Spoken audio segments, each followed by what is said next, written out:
Good morning everyone. आज 22 अगस्त 2025 है और कल Indian express, Hindu, PIB, various UPSC की वेबसाइट्स में हर जगह जो भी करंट अफेयर्स इंपॉर्टेंट रहे और जिनकी बहुत ज़्यादा चर्चा हुई और जिनसे प्रोबेबिलिटी है कि यूपीएससी या विभिन्न जो सिविल सर्विसेज के एग्जाम हैं उनमें क्वेश्चंस बन सकते हैं या वनडे एग्जाम्स में भी बन सकते हैं, उनकी हम चर्चा यहाँ पे करेंगे। तो आज 8 एमसीक्यू हैं।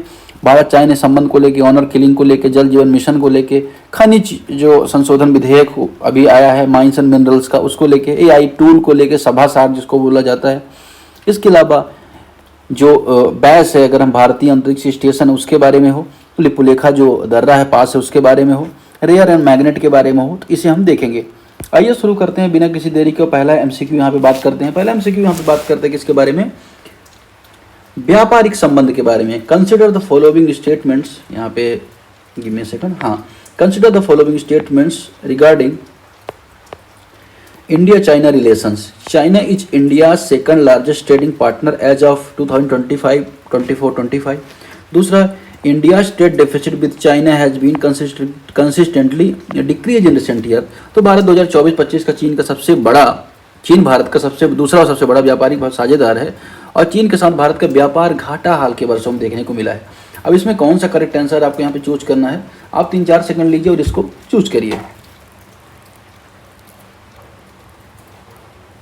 हाँ, तो आइए बात करते हैं। जहाँ पे पहला जो स्टेटमेंट है, China is India second largest trading partner, ये बात यहाँ पे बिल्कुल सही है।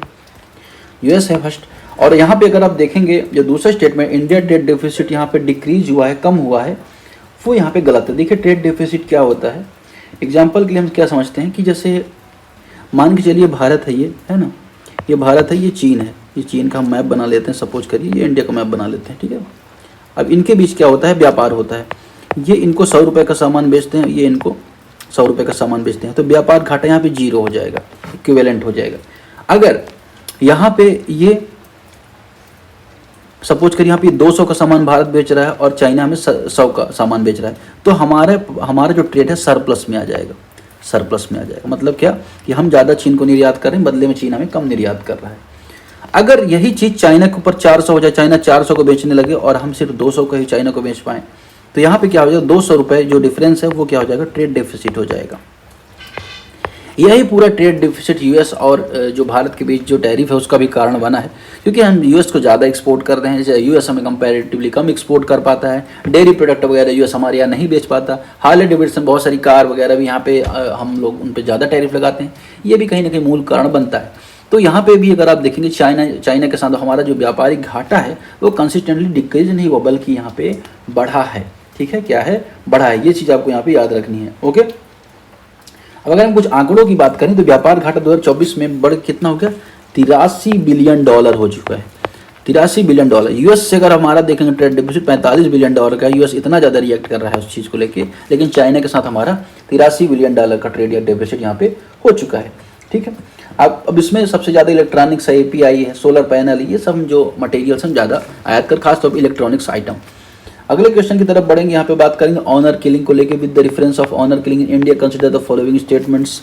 अब honour killing are often committed to enforce caste and community norms marriage. तो ऑनर किलिंग जो होती है उसमें दोनों को लटका दिया जाता है, मार दिया जाता है, समुदाय के कहते हैं सो कॉल्ड जो नॉर्म्स होते हैं उसको लेके।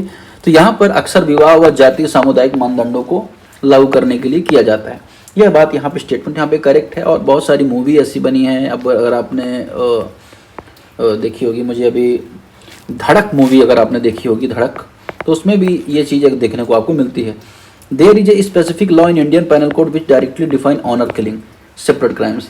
तो यहाँ पे ऑनर किलिंग का सेपरेट कोई क्राइम है ऐसा आईपीसी की जो इंडियन पैनल कोड उसमें डिफाइन नहीं है, उसे मर्डर के रूप में ही देखा जाता है। मर्डर के रूप में जैसे 302 की जो धारा लगती थी, अगर उसमें धारदार हथियार से 307 की धारा, तो ये जो धारा है इनका उपयोग करके उसमें उसको डिफाइन किया जाता है। ठीक है, ऑनर किलिंग में परिवार या समुदाय समाज मर्यादा की रक्षा के नाम पर किसी की हत्या करने को ऑनर किलिंग बोला जाता है। जैसे अंतरजातीय विवाह हो तो लड़के लड़के की हत्या कर देना। तो पहला स्टेटमेंट यहाँ पे करेक्ट हो जाएगा, दूसरा स्टेटमेंट यहाँ पे इनकरेक्ट हो जाएगा। Question number 3, consider the following statements about जल जीवन मिशन। जल जीवन मिशन के बारे में आपको सही स्टेटमेंट बताना है। जल जीवन मिशन प्रोवाइड करता है functional household tap connection. हर एक जो ग्रामीण घर है उसमें टोटी के माध्यम से, अगर हम देखें पानी पहुंचाने की बात करता है जल जीवन मिशन की, टोटी के माध्यम से सभी घर में पानी पहुंचेगा, जल दूसरा, water is state subject in India according to the constitution. तो जल एक स्टेट सब्जेक्ट है भारतीय संविधान के अनुसार। ये स्टेटमेंट पे आपको करेक्ट आंसर बताना है। अब दोनों स्टेटमेंट यहाँ पे क्या है, बिल्कुल करेक्ट है।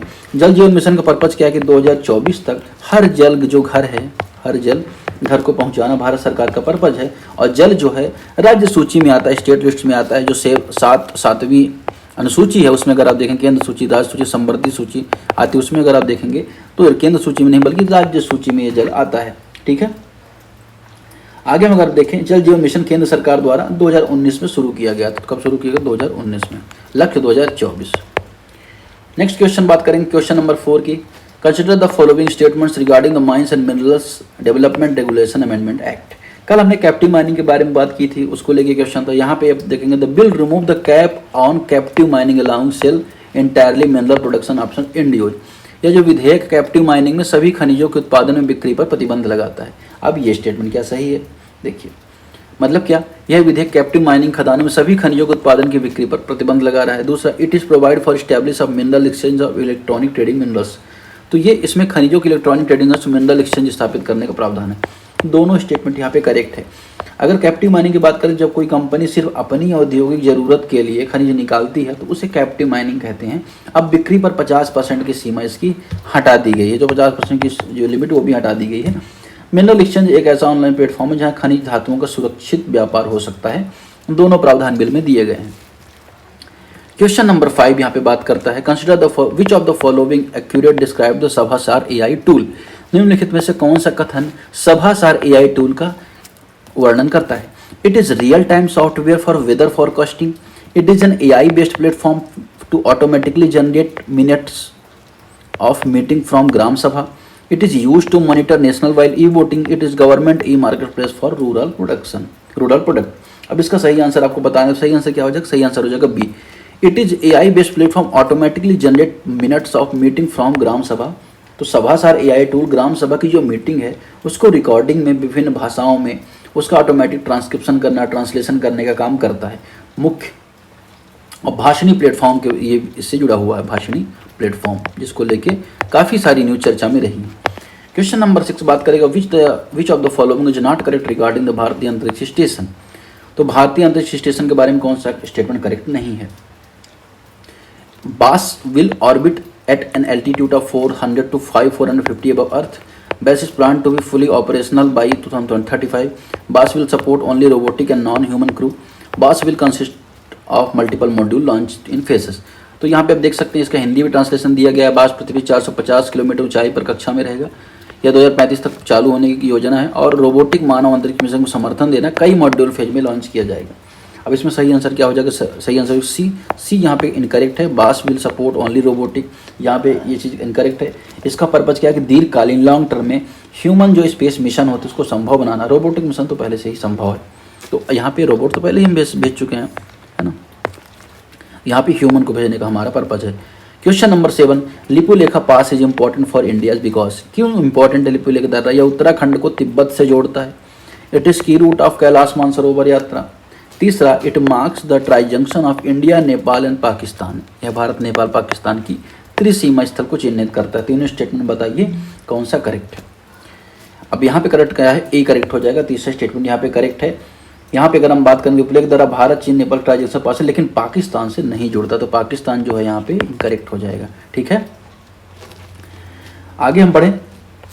क्वेश्चन नंबर 8, ये लास्ट क्वेश्चन है। Consider the following statements about the rare earth magnet. Rare earth magnet के संदर्भ में आपको बताना है, विचार करना है। Rare earth magnet are typically made from elements like neodymium and डायस्पोरियम।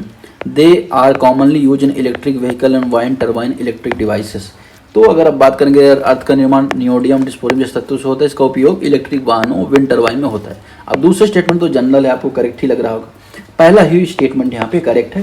Rare earth magnet दुनिया के सबसे मजबूत, अगर हम बात करें, परमानेंट मैग्नेट होते हैं, जिसमें नियोडियम, जो नियोडियम की बात हो रही है, नियोडियम और डिस्प्रोसियम इसके प्रमुख तत्व भी होते हैं।